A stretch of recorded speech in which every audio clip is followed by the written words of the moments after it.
Welcome to the Impactful Engineer Project. I'm Steve Maxey, and with my co-host and brother Jake, we are here to bring you guidance, fresh ideas, and the tools to help you become an impactful engineer.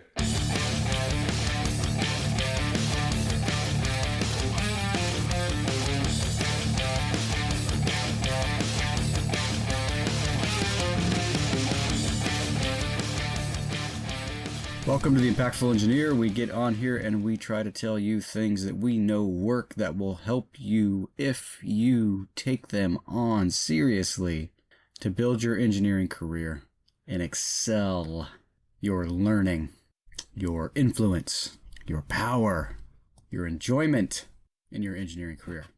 We do that through solo episodes like this.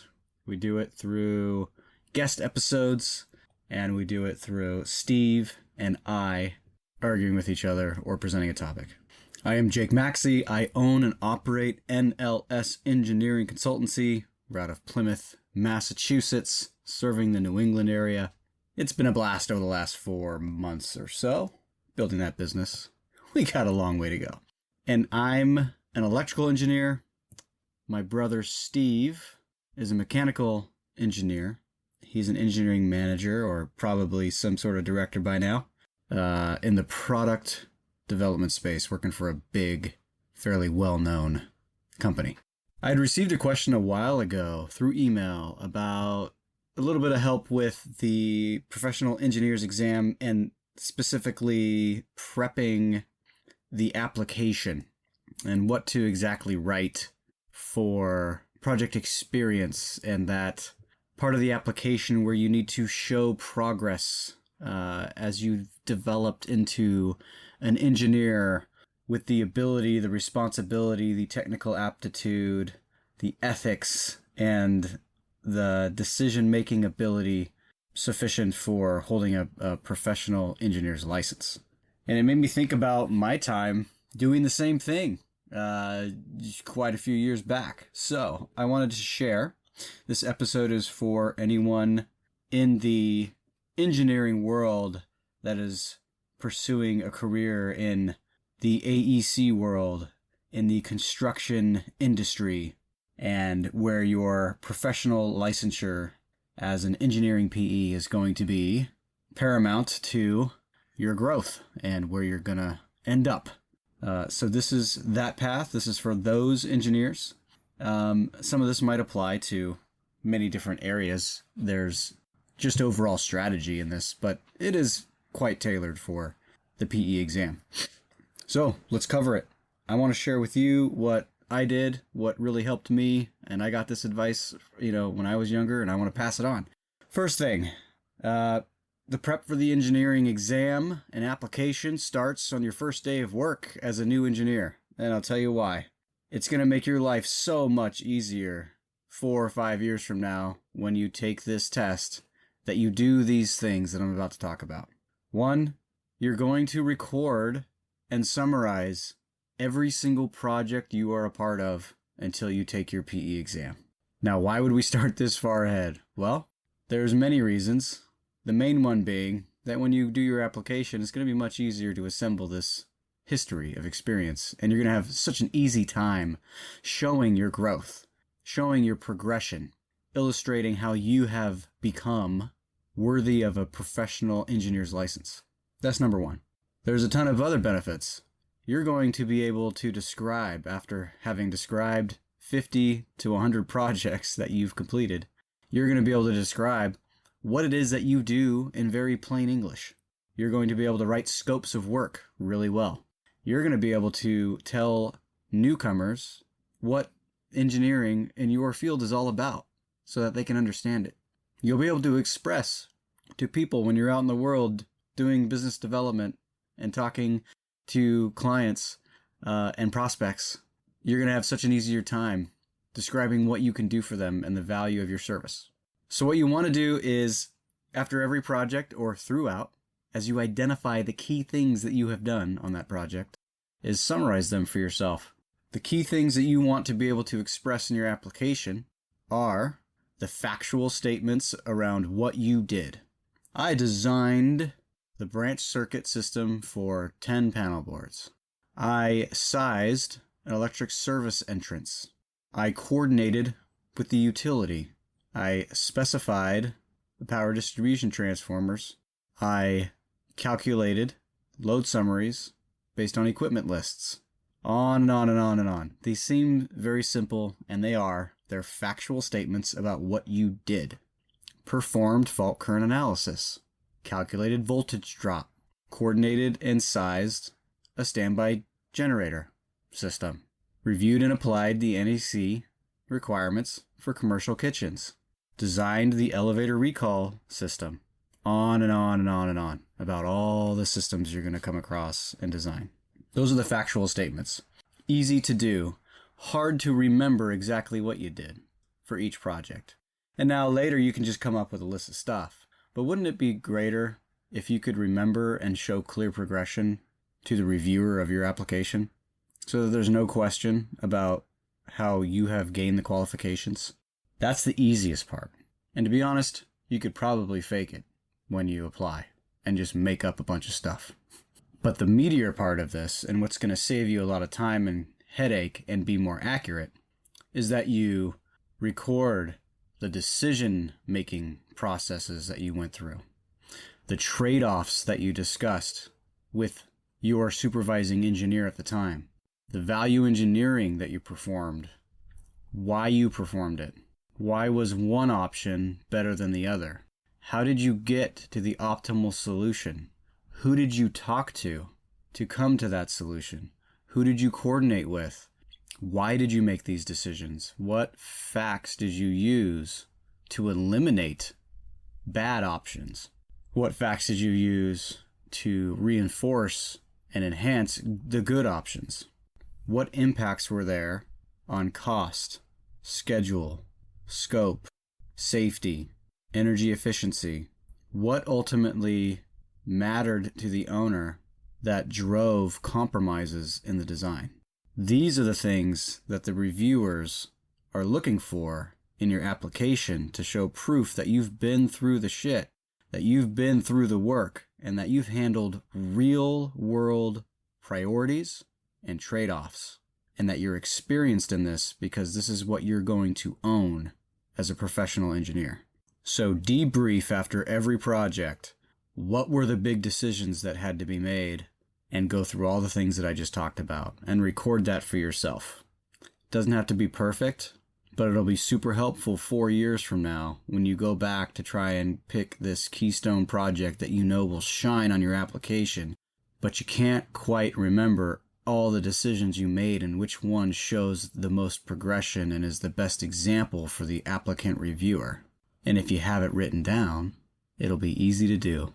And what's great about today is we have AI and we have these chatbots. And you can just take down all the words that you wrote down through the 4 years of you recording your progression, stick it into the chatbot, and just say, I'm applying for my professional engineer's license. They want to see what did I actually do and what were the decision-making processes that I went through, and show them how I've progressed through the factual recording of what I've done into my position as a qualified professional engineer. And it'll get you very close to being done pretty much immediately. Who knows where we'll all be and what we're doing that many years from now, because we know AI is just this thing that is going to change the world and change a lot about what we do very quickly. But that shouldn't stop you from recording all of the projects that you do. And then here's some other things. Make sure you date when you designed it, date when it was constructed, what is the total construction cost at the end, what were the design fees, how much of the design portion did you work on under supervision or not, what did you take charge of. This is going to build the scope and the breadth of your knowledge in the eyes of the reviewer. And this is the easiest way to do that. Know what architects you worked with, know who the key stakeholders were, know the title of the project, what the square footage was, both site, buildings, all of the factual information that you can about the project. Write it down. So that kind of covers the application portion of it. You'll have so much data, it'll be very easy to write that. And that's really what they're looking for. They're looking for evidence through narrative that you have progressed through your career in a manner at which is suitable to then award you this license. Cool. Let's talk about the test real quick. And this will be short, and then you'll have your roadmap, and you can do whatever you want with it or do nothing. That's cool too. The test. So this is I think it's for everybody, because it's degrees at which this makes it easier for you. And I don't know why anyone would not want it to be easier for them. But for the really smart people that know everything and know the whole book and can remember it all off the top of their head, and good for you. Go crush your test. That's awesome. This stuff might still help you make it a little easier. But I'll tell you what I did, which made the test, I'm going to say it was easy. And it's this structured approach that I took. I'm not some amazing whiz at everything. I'm not some person that can just walk in and just crush a test with no prep. But I'm also not the one that took 5 months of my life and studied just 10 hours a day, and that's too much. That's ridiculous in my mind. I had a family, I was raising kids, I had a full-time job, which I took very seriously and put in the extra effort, not just the 8 to 5 and go home. And, and I still managed to do this, just walk in, take this test, and I passed. And I accredit that to the structured approach I took. So, use it as you will. What I did is I bought little booklets that were just questions, and I did them. And every time I got stuck, I just wrote down why I possibly could have gotten stuck and what were the topics that I was stuck on, right? And then so the first week I just did problems and recorded where I had the most trouble. And then I took that list, prioritized it by how much trouble I was having and what were the main topics I needed to study, what were the equations, the references, the things that broken down into blocks, if I had known, would have gotten me there. And then I studied those in order. I could have worked front to back on some testing handbook or something. I could have taken these $1,000 courses. There's all these multi-$1,000 online courses with teachers and stuff and class, virtual classroom and question and answer periods. And I just feel like, why would I do that? I need to tailor this studying and my prep to exactly what I need. And when you shove a bunch of people into a room, they all have varying needs, and then you try to get to all of them, and then nobody learns anything. That was my thought process anyway. So I worked hard for the first 2 weeks to figure out what I was deficient in, and couldn't remember, because not all the stuff on the test is going to be things that you've been doing repeatedly. And if I don't use it, I lose it pretty quick. So I was just finding out what I lost and just to get it back. That's what I did. And I did that through just doing hours of problems for the first 2 weeks. 2 to 3 hours after work, 3 or 4 days a week. So then I went through the material and reinforced what I didn't know, and then studied that stuff, really being picky about what I studied, really breaking it down to what is the core principle of what they're asking, because I'll tell you something, they don't give you questions that a reasonably experienced person can't answer within a minute. And so you're not going to be doing 10 minutes a question, looking up every reference in the entire code book and collection and international codes and NFPA and all these special one-off handbooks. You're not going to be digging through. You're going to be taking very core principles of engineering, and for me it's power systems, and you're going to be applying the right formula at the right time to get the answer that makes the most sense, and you're going to move on. So think about that as you're doing your practice questions and as you're trying to learn what you need to know to bring to the table to pass the test. Second thing, I didn't overdo it. So there's a lot to be said about just being violent with the study, just tackle it, work really hard for a very long time, and then there's no way you can't lose. You made it unreasonable because you studied so much. And if you're in that position, go for it, destroy. I like that. I wasn't in that position, and I wasn't actually even willing to do it because I had other priorities.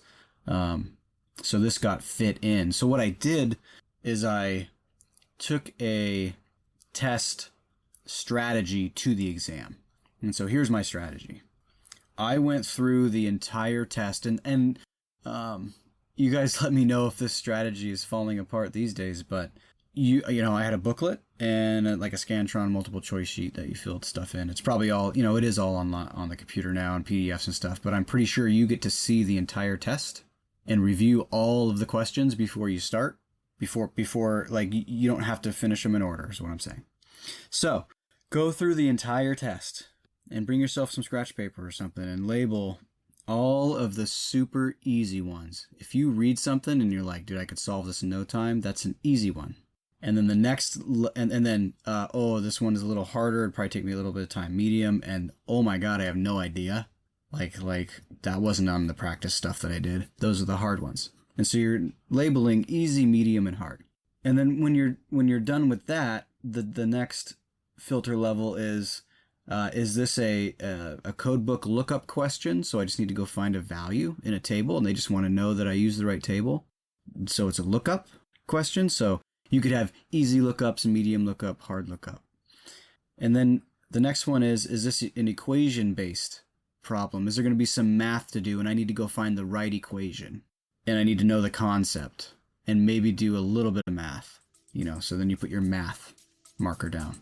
So there's easy, medium, and hard math problems. Hey, my fellow impactful engineers. If there's one thing that you could do to help out this community, it's to keep listening to the podcast, but also if you found value in it, to share it with one person, give us a 5-star review, or even leave a text review. It'll only take a few seconds of your time. Find that person that you think could enjoy some of this or learn from it, and pass on the good word. Now back to the show. That's it. That was my entire strategy. So I marked every question easy, comma, something. Easy, comma, lookup. Oh man, that's going to be the easiest one to do. Easy, comma, math. Medium, comma, lookup, medium, comma, math. Medium, comma, lookup, and math. Whatever. So then I went through and did all of the easiest questions first. Feeds my brain with good feelings, like I know what I'm doing, I'm crushing this, I'm building momentum. These are so easy. I know the answers are right, and I'm crushing them. 30 seconds, 40 seconds, 30 seconds, 40 seconds. This feels great. By the time I'm done doing all the easy ones, I've got huge momentum towards then tackling the medium ones. So then I start tackling the medium ones, and maybe they're a little slower. Maybe it's 50 seconds, a minute, a little more, and you're going to average some longer, some shorter. You're just kind of keeping your gauge on the problems, and then you move on to the hard ones after that. So the idea for me was bring max energy, momentum, the feeling of crushing this test in the beginning, and build it as much as I could, and then I've got so much momentum, I'm going to crash right into the hard questions. And then the hard ones are going to kick your butt, and they're going to take you forever, and you're going to struggle through them. I would give yourself a limit of 3 minutes maybe, or you can figure out how long do I have to do the test now? How many questions are there? What's where am I at in the testing time? How many questions do I have left? You can divide it out and just get an average number so that you can then move on if you reach the average. Because you'll find out that if you're stuck, you're just going to spiral. And the more time, you're going to worry about the more time, and then you're going to worry about how little time you have left for the rest of them, and then it's just going to start to compound on yourself, and you want to keep your brain clear of all that worry and anxiety, and don't let that stress build up. So you go, I did my best on this one. You choose an answer you think is the right answer. You're using logic. You're eliminating 2 because you know that 2 of a multiple choice are going to be just throwaways, and then you're looking at the sign. Does a negative sign in this make sense or a positive? And just look through everything that is the order of magnitude between the 2 answers that I have left. Which one makes the most logical sense? And then you make a choice, and then you move on. When the test is almost over and you've got time to go through, you want to leave no question unanswered, because when I took it, it wasn't a minus. It wasn't a score against you if you answered wrong. It just didn't count towards building your score of correct answers. So answer them all.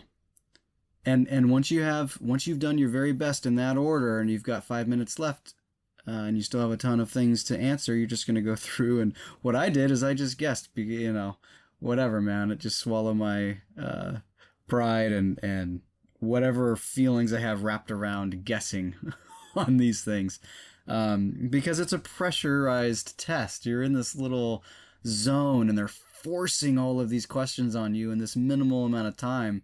It doesn't mean that if your guessing gets you in, that you're a bad engineer.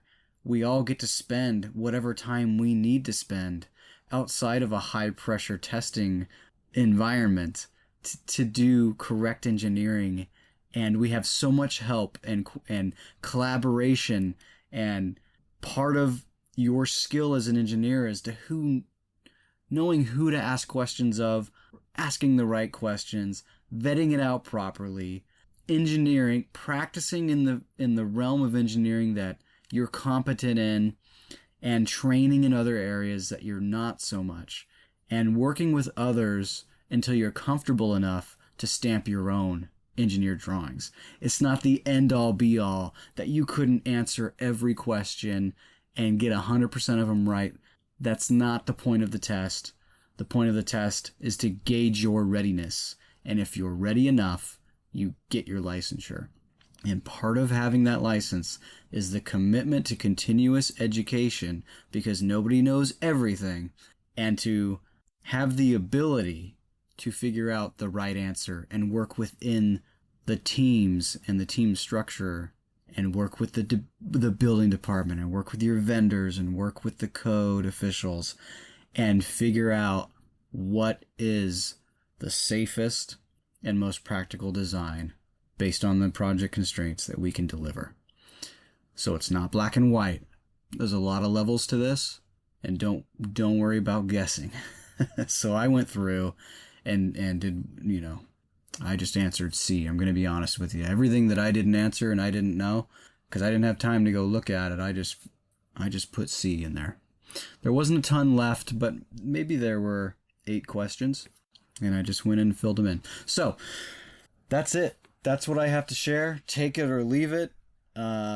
Good, bad, smart, not smart. None of that matters. Do what works. Use statistics in your favor. Have a strategy. The whole point of this is to have a strategy going in, so that you know what moves to make when. And so you don't get one question that you didn't even need to answer derail the entire rest of your test. And that question could come up in the beginning, and if you don't have a system to get around it, then you're hurting yourself. So these are just practical tips, man, from somebody who's done it, that is not scared to share exactly what they did, and doesn't need to be the smartest person in the room, and wants to let you know that you don't need to know absolutely everything either. You just got to have a good strategy. Dare I say, get out of that left side of the brain and move into the right a little bit. Look at the whole picture. See all the pieces as they fit at a high level, and build a strategy that works for you. And I'll tell you, using this strategy, you're allowed to bring reference material, right? At least we were when I took it. And I would look around as I walked to the testing site, people with wagons pulling hundreds of pounds of books, what looked like hundreds of pounds, probably not that much, but they had a bunch of really thick books with 1,000,000 tabs. And I just have to tell you, there are not that many tabs required. You need to know the fundamentals, and based on the questions, based on how they're formatted and what sequence they ask, and the words, you got to dig deep. This is the narrative description of a mathematical or code reference problem. Break it down. What plus what plus what? What times what? Is this a division or an addition? I'm literally not kidding. Is this a lookup? Is this a reference?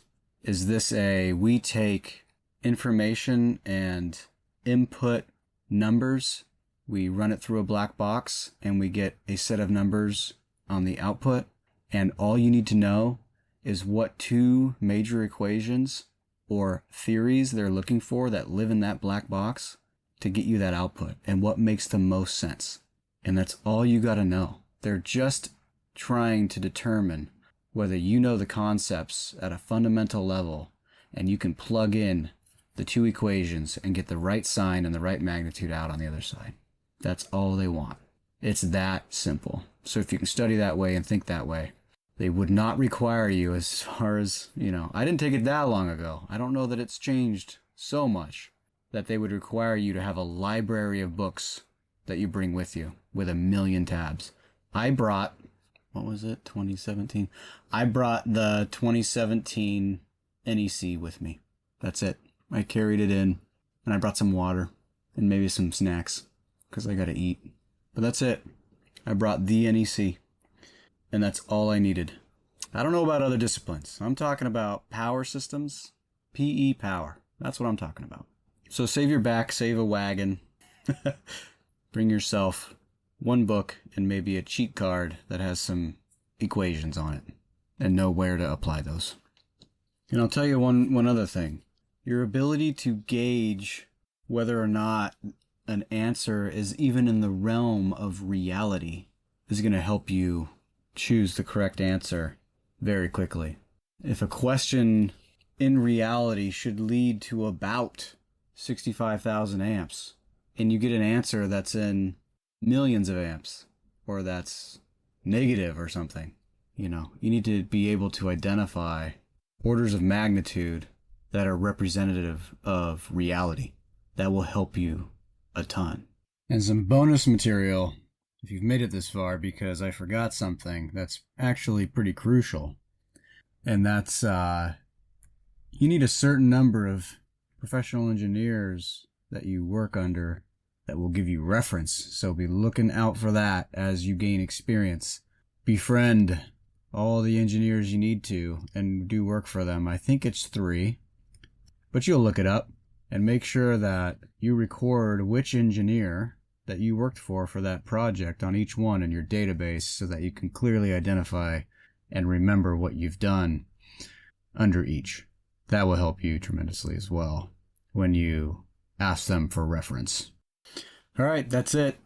Figure out what you suck at, map that out, build yourself a plan, march through it, bring limited materials because you've narrowed down the fundamentals, and go crush the exam when it gets here, and use your database, your records that you've been creating all those years for every single project that you've ever been a part of to complete your application process in 10 minutes. Good luck.